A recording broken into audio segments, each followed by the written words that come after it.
श्री क्षेत्र नृसिंहवाडी येथील मंदिर पाण्यात असूनही गुरुपौर्णिमेनिमित्त दत्त दर्शनासाठी भाविकांची अलोट गर्दी।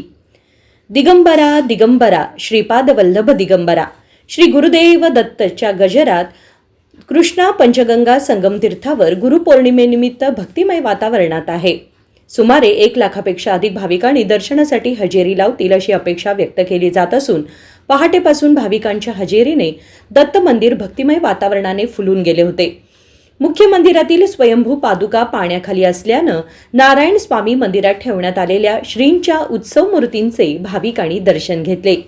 आज गुरुपौर्णिमेनिमित्त श्री दत्त मंदिरात अनेक धार्मिक कार्यक्रमांचे आयोजन करण्यात आलं होतं।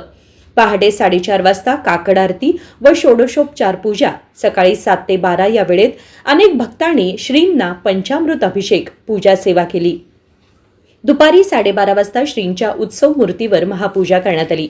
3 वाजता ब्रह्मवृंदांकडून पवमान पंचसुक्तांचे पठण, रात्री दत्त मंदिरात धूप दीप आरती असे धार्मिक विधी करण्यात येणार आहेत। गुरुपौर्णिमा व गुरुपूजन करण्यासाठी महाराष्ट्रासह गुजरात, कर्नाटक, गोवा आदी अनेक राज्यातून असंख्य भक्तगणांनी हजेरी लावली। 2 व्हीलर व सायकलवरून येणाऱ्या भाविकांची संख्या लक्षणीय असते। भाविकांनी येथे गुरुपूजन तसेच जप जाप्य तसेच अनुष्ठान करून गुरूंचे आशीर्वाद घेतले। भाविकांच्या सोयीसाठी येथील दत्त देवस्थान यामार्फत ठिकठिकाणी क्लोज सर्किट टीव्ही व्यवस्था, दर्शन रांग, मुखदर्शन व्यवस्था, सूचना फलक, ध्वनिक्षेपक यंत्रणा, सुरक्षा रक्षक आदी व्यवस्था करण्यात आली आहे। ग्रामपंचायत मार्फत 2 व्हीलर पार्किंग, दिवाबत्ती आरोग्य व्यवस्था, साफसफाई आदी सोयी सुविधा करण्यात आल्या आहेत। मंदिर व परिसरात आवश्यक पोलीस बंदोबस्त होता। दत्त देवस्थान व ग्रामपंचायत मार्फत येथील गर्दीवर नियंत्रण ठेवलं जात आहे। दत्त मंदिर पाण्यात असल्यानं व दिवसभर पावसाची सुरुवात असल्यामुळे पाण्यात बुडणं व अन्य दुर्घटना होऊ नयेत म्हणून मंदिर परिसरात बॅरिकेड्स उभ्या करण्यात आल्या होत्या। पूर्व पाऊस असल्यामुळे रांगेचे नियोजन काही प्रमाणात विस्कळीत झाले होते। गुरुपौर्णिमेनिमित्त पोलिसांची जादा कुमक मागवण्यात आली होती।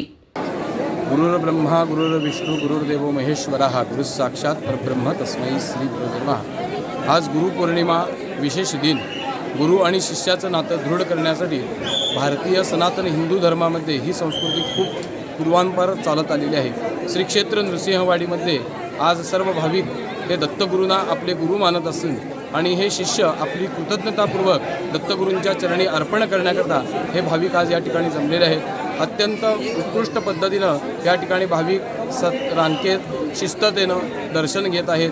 कृष्णामाईने आपलं पांघरून दत्तगुरूंच्या पादुकांना घातलं असल्यामुळे विशेष मुख्य मंदिरामध्ये पाणी असल्याने श्री नारायण स्वामी मंदिरामध्ये श्रींची उत्सव मूर्ती ठेवलेली आहे। पहाटेपासूनच काकड आरती, त्यानंतर पहाटेची सकाळची षोडशोपचार पूजा या ठिकाणी पार पडलेली आहे। आता भाविक आपल्या दत्तगुरूंच्या चरणी आपली गुरुशी शिष्याची जे काही कृतज्ञता आहे ती अर्पण करण्याकरता, सेवा अर्पण करण्याकरता अभिषेकाची सेवा सुरू आहे। 12:30 वाजता मुख्य श्रींच्या उत्सव मूर्तीवर महापूजा सेवा होणार। दुपारी 3 ते 4 या वेळेत पवमान पंचसुक्ताचं पठण आहे। त्यानंतर सायंकाळी 7:30 वाजता धूप दीप आरती होऊन हिंदूकोटी हे आरती होणार आहे आणि असा हा सोहळा पार पडत आहे। दत्त देवस्थानने अत्यंत उत्कृष्ट पद्धतीने भक्तांच्या सोयीसाठी उत्कृष्ट सोयी केलेल्या आहेत। त्याचप्रमाणे ग्रामपंचायत नृसिंहवाडी यांनीही पार्किंगची व्यवस्था असेल, स्वच्छतागृहाची व्यवस्था असेल, ह्या सर्व व्यवस्था अत्यंत उत्कृष्ट पद्धतीने या ठिकाणी केलेल्या आहे। हा सोहळा अत्यंत उत्कृष्ट पद्धतीने पार पडत आहे। सर्व भक्तगणांनी गुरुच्या चरणी आपली सेवा अर्पण करावी ही सर्वांना विनंती आणि नृसिंहवाडीमध्ये सर्व भक्तगणांचं सहर्ष स्वागत। अवधूत चिंतन Shri Gurudev Datta. Bureau report, SBN Marathi, Nrusinhwadi.